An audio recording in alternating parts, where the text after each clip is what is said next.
Good morning, કેમ છો બધા? Welcome back to my new video. અને આજે છે 29 ડિસેમ્બર. આજે અમે જવાના છીએ એરો ટાઉન. વાગ્યા છે 11:02. આજે લેટ નીકળ્યા કારણ કે કાલે રાત સુધી જાગેલા, થોડું થાકી પણ ગયેલા કારણ કે કાલે ગયા હતા શોર્ટ ઓવર જેટમાં. ફરી એકવાર 1 કલાકની રાઈડ અમે લીધી હતી કારણ કે 30 મિનિટની અમને બહુ ગમી હતી, તો અમે વિચાર્યું કે ફરી એકવાર કરી લઈએ. અને દર વખતે વ્લોગના અંતમાં અથવા વ્લોગમાં એકવાર તો અમે આ સોવેનિયર સ્ટોરમાં જતા હોઈએ છીએ, તો આજે શરૂઆત જ એનાથી કરીએ. જઈએ, જોઈએ કંઈ મળે છે. Ja, ik vind eigenlijk dat is een beetje hetgeen wat ik heb. Hè.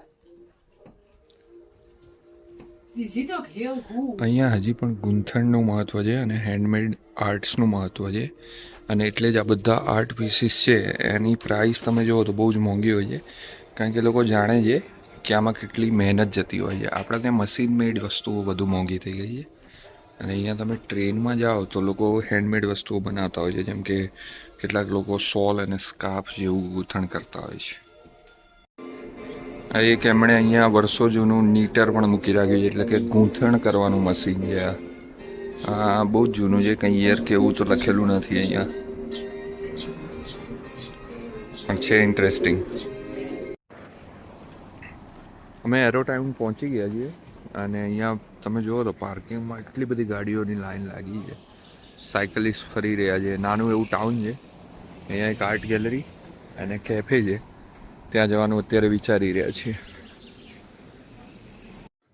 Art gallery તો ક્લોઝ હતી, અને કેફેમાં અમે એક કોફી અને વિયેતનામીઝ કિનુઆ સલાડ કરીને હતું એ ખાધું.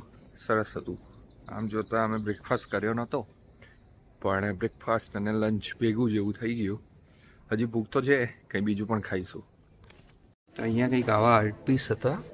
આ એક આર્ટિસ્ટે ડિઝાઇન કરેલ છે, અને આખું 3D છે, આમ તમે ફીલ કરી શકો. અને આ એની ડિટેલ્સ છે. એટલે આ જે આગળ સાઇન છે એનો મતલબ પ્રોસ્પરિટી થાય છે. અમને આમાં રસ પડ્યો થોડો કે આપણા ઘર માટે લઈએ, તો અમે આમાંથી એક લીધું છે. મને જોવા તો બીજું છે. હા, અમે આ લીધું છે. આનો મતલબ થાય છે આ પીસ છે, વચ્ચે છે એ યુનિટી છે, અને જે લાસ્ટ છે એ કામ છે. અમે આ લીધું છે. અમને આ કંઈક 75 ઓર 49માં પડ્યું. આઈ થિંક 49માં પડ્યું, કારણ કે 75માં ફ્રેમ્ડ હતું, પણ અમારી જોડે ફ્રેમ્સ બહુ બધી છે, તો અમે ફ્રેમ વગરનું લીધું.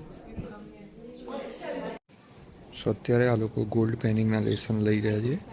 આ અહીંયા મ્યુઝિયમ પર જ છે. એકચ્યુઅલમાં નદી પાસે કરવાનું હોય, અને આ લોકો હાયર માટે ટૂલ્સ આપે છે $5, અને પછી તમે નદીમાં જઈ અને એ લોકો અહીંયા લેસન તો ના આપે $5, 35માં આપે છે, પણ $5ના ટૂલ્સ સાથે એ લોકો એક ઇન્ફોર્મેશન સીટ આપે, અને ફોલો કરી તમે નદીની અંદર આ રીતે સર્ચ કરો તો તમને થોડું ગોલ્ડ મળી શકે છે.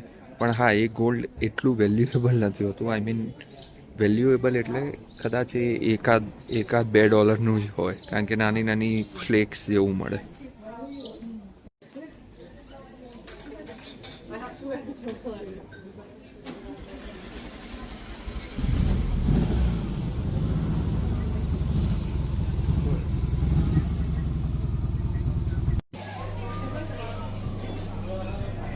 અહીંયા લોકો કોફી બીન્સને રોસ્ટ અને ગ્રાઇન્ડ કરી રહ્યા છે.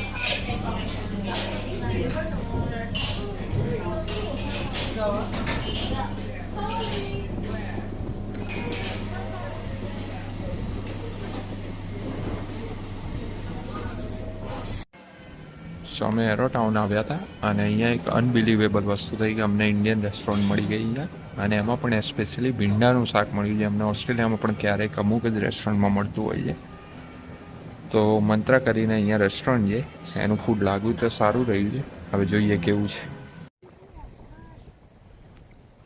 આ છે એરો રિવર, અને આ રિવરના નામ પરથી આ ટાઉનનું નામ એરો ટાઉન છે. અને અહીંયા પેલું ગોલ્ડ મળે છે.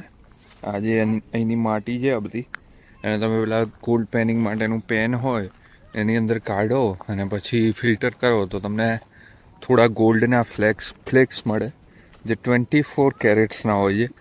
પણ તમે આખો દિવસ કરો તો પણ કદાચ 1 ગ્રામ કે એવું નહીં થતું હોય, બહુ જ ઓછું મળતું હોય છે. કોમર્શિયલી ગોલ્ડ માઇનિંગ ચાલતું હોય છે ઓસ્ટ્રેલિયામાં, પણ એવું નથી કે એ લોકો આ નદીમાંથી કાઢતા હોય ગોલ્ડ. આ તો ખાલી બસ એક ગિમિક જેવું છે કે તમે એક સોવેનિયર તરીકે ગોલ્ડને લઈને જાઓ તમારી સાથે. સો કદાચ મને યાદ આવ્યું કે મેં હમણાં એકાદ મિનિટ પહેલાં ઓસ્ટ્રેલિયા કહી દીધું. ન્યૂઝીલેન્ડમાં પણ ગોલ્ડ માઇનિંગ થાય છે, ઓસ્ટ્રેલિયામાં વધારે થાય છે. અને આ અમે એક ઇન્ડિયા મંત્ર રેસ્ટોરન્ટમાં ખાધું, જેનું ફૂડ બહુ જ સારું હતું. એની અસર છે. સામે એક જગ્યાએ આવ્યા હતા, ત્યાં એક જણે ગોલ્ડ શોધ્યું છે. બહુ જ ઓછું છે, કેમેરામાં તો આવી પણ નથી રહ્યું, પણ હા અંદર મને દેખાઈ રહ્યું છે. આ જે ગોલ્ડન ફ્લેક જેવું દેખાય છે.